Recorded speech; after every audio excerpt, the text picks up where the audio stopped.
Assalamualaikum warahmatullahi wabarakatuh. Perkenalkan, nama saya Arif Mukti Salahuddin. Saya dari Prodi Bimbingan dan Konseling kelas 5A1. Di sini saya akan mempresentasikan hasil laporan praktikum pemahaman individu teknik tes di SMA Islam 1 Gamping. Latar belakang praktikum pemahaman individu teknik tes yaitu paduan pelaksanaan kegiatan praktikum pemahaman individu teknik tes di sekolah berbeda dengan panduan sebelumnya.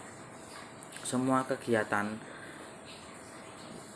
yang kita jalani termasuk aktivitas pendidikan harus mengikuti protokol kesehatan dan keamanan dalam masa tanggap pandemi COVID-19 ini. Baik, di sini saya akan menjelaskan tentang tujuan praktikum pemahaman individu teknik tes. Ada beberapa poin.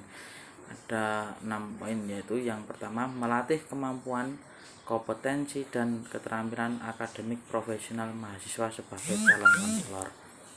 Yang kedua, melatih kemampuan analisis, evaluasi, kritis, konstruktif, kreatif, dan inovatif mahasiswa dalam memecahkan sebuah masalah pada ruang lingkup tempat survei. Yang ketiga, melatih dan membentuk sikap dan perilaku berkarya dalam bidang bimbingan dan konseling berdasarkan pada prinsip dan nilai-nilai ilmiah seperti kebenaran, kejujuran, objektif, dan faktual. Yang keempat, melatih dan membentuk sikap perilaku berkarya dalam bidang kehidupan yang menjadi kompetensi bimbingan dan konseling berdasarkan prinsip dan nilai-nilai kerja seperti etos kerja, rajin, berdisiplin, kesetiaan, dan loyalitas yang tinggi dalam pekerjaan. Yang kelima, melatih mahasiswa memperoleh pengalaman belajar berkenaan dengan cara mengatasi sebuah masalah dalam situasi nyata di sekolah. Yang keenam, melatih mahasiswa menganalisis penyelesaian kasus dalam ruang lingkup sekolah dan mampu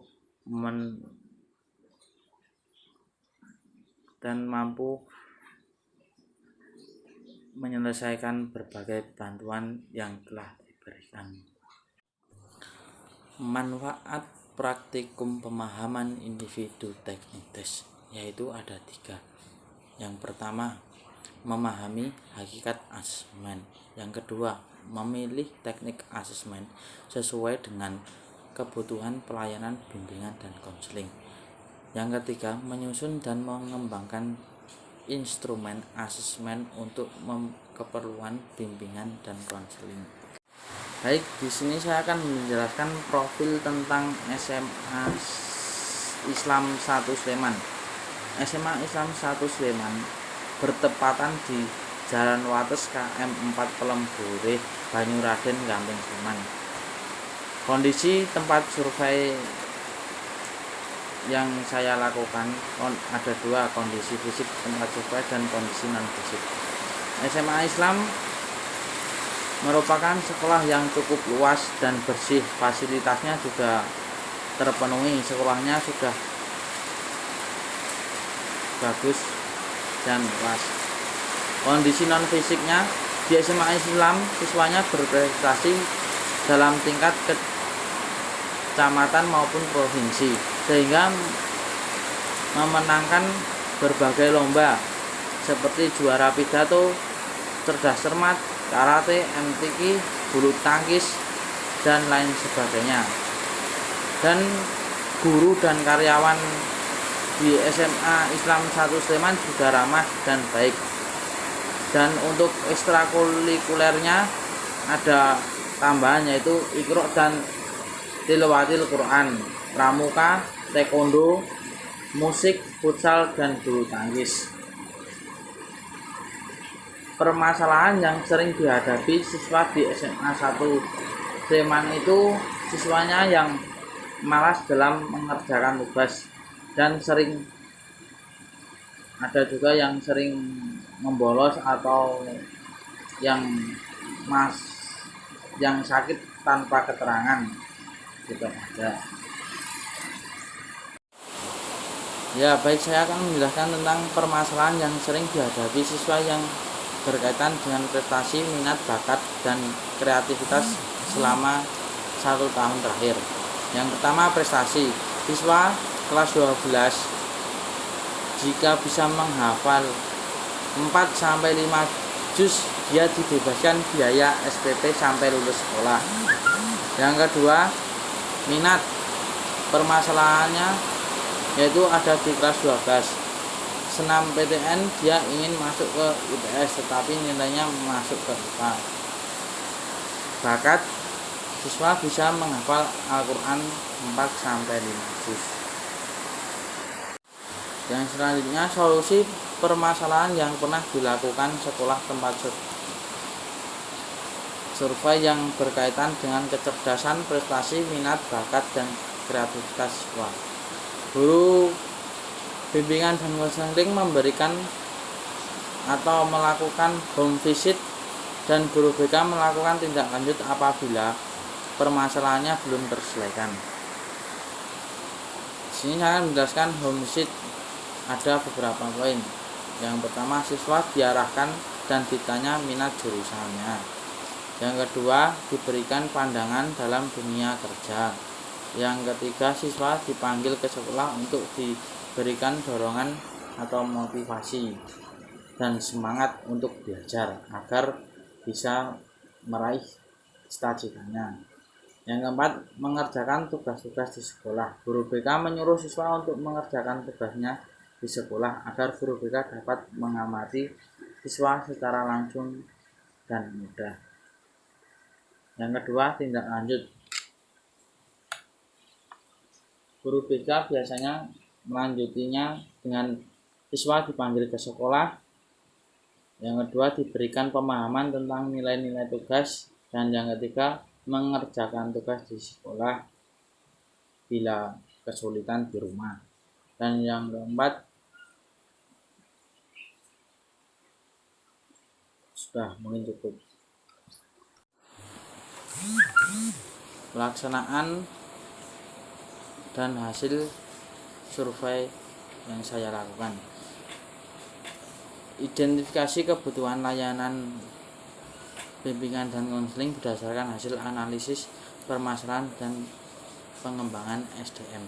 Pada 1 tahun sebelumnya, sebelum musibah COVID-19 ini memberikan dampak yang besar bagi perkembangan bimbingan dan konseling di SMA Islam 1 Gamping. Konselor di sekolah berinovasi dan kreatif memberikan layanan bimbingan dan konseling yang menarik. Layanan bimbingan dan konseling yang bisa diberikan secara daring hanya bimbingan klasikal untuk layanan responsif yang segera dilaksanakan seperti konseling individu dan konseling kelompok.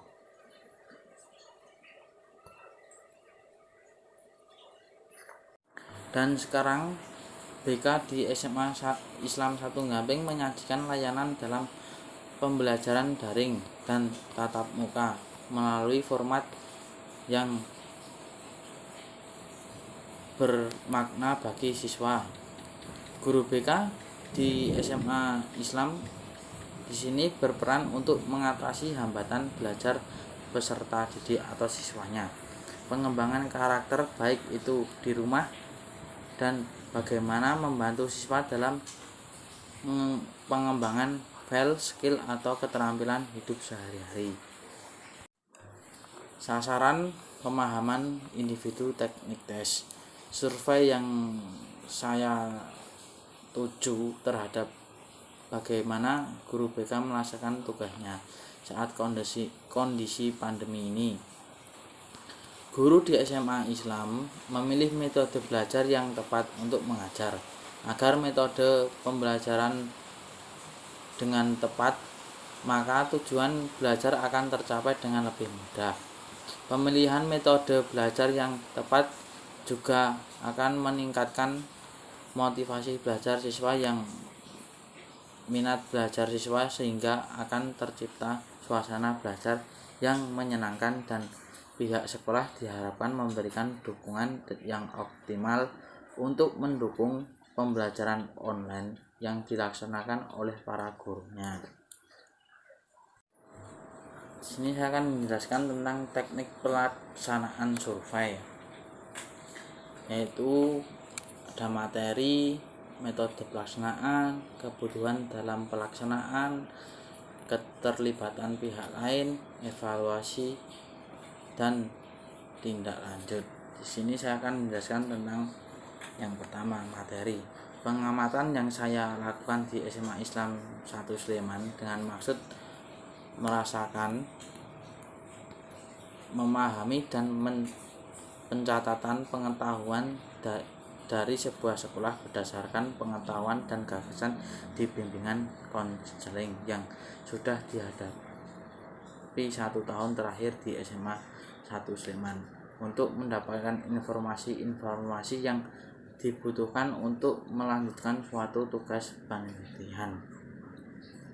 Yang kedua, metode pelaksanaan. Ada 2, metode observasi dan metode wawancara. Metode observasi, pengumpulan data dengan pengamatan langsung dan mencatat secara sistematis terhadap permasalahan selama 1 tahun terakhir di SMA Islam 1 Sleman yang akan diteliti. Observasi dilakukan oleh peneliti dengan cara mengamati dan mencatat mengenai pelaksanaan pembelajaran di kelas. Yang kedua, metode wawancara. Wawancara ini dilakukan dengan guru BK langsung yang melaksanakan pembelajaran. Wawancara dalam penelitian ini dilakukan untuk mengetahui tanggapan guru terhadap pelaksanaan pembelajaran dan permasalahan yang telah diselesaikan. Dan yang ketiga, kebutuhan dalam pelaksanaan survei, yaitu ada 1, kendaraan untuk menuju ke lokasi atau ke SMA Islam 1 Sleman. Yang kedua, handphone. Dan yang ketiga, alat tulis.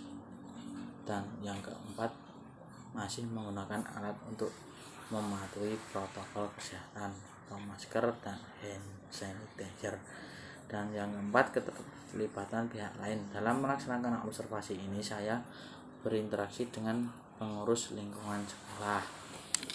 Dan yang kelima, evaluasi. Guru bimbingan dan konseling di SMA Islam 1 Sleman melakukan pengawasan terhadap seluruh kegiatan yang saya lakukan, yang telah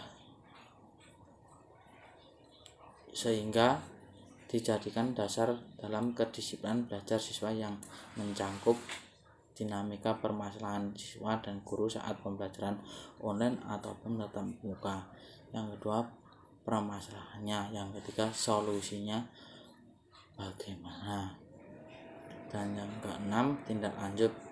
Melakukan bimbingan belajar dan mengajar dengan semestinya, serta memotivasi siswa agar tetap bersemangat dalam bersekolah, lalu melakukan tindak terhadap siswa yang bermasalah, mulai dari peringatan pertama dan menegur, lalu jika siswa tersebut belum bisa berubah, yaitu melakukan peringatan secara tegas, dan jika perlu melakukan home visit dengan izin dari sekolah. Yang selanjutnya, penutup. Jadi kesimpulannya, dari penelitian dan hasil penyusunan laporan ini, saya dapat menyimpulkan bahwa pelaksanaan program belajar bimbingan dan konseling di SMA Islam berjalan dengan menggunakan penerapan pembelajaran dan pengawasan secara online dan tatap muka. Pelaksanaannya terjadi dengan baik, meskipun masih sedikit hambatan yang tidak begitu berat. peran guru mata pelajaran dan guru bimbingan konseling SMA Islam sudah sesuai dengan peran, tugas dan tanggung jawab yang dimiliki oleh setiap guru mata pelajaran pelaksanaan bimbingan konseling di sekolah. Dan sarannya, dalam penyusunan laporan penelitian ini, saya menyarankan supaya fasilitas dalam pelaksanaan belajar di SMA Islam tetap terjamin agar membuat proses pelaksanaan pembelajaran online dapat berjalan dengan baik. Dan sebaiknya guru mata pelajaran lebih menyadari bahwa ketika siswa mengalami masalah dalam belajar, guru mapel ikut berkontribusi ketika siswanya tersebut sedang mengalami masalah, agar masalah bisa hilang dan minat belajar siswa tetap berkembang. Terima kasih. Sekian dari saya. Wassalamualaikum warahmatullahi wabarakatuh.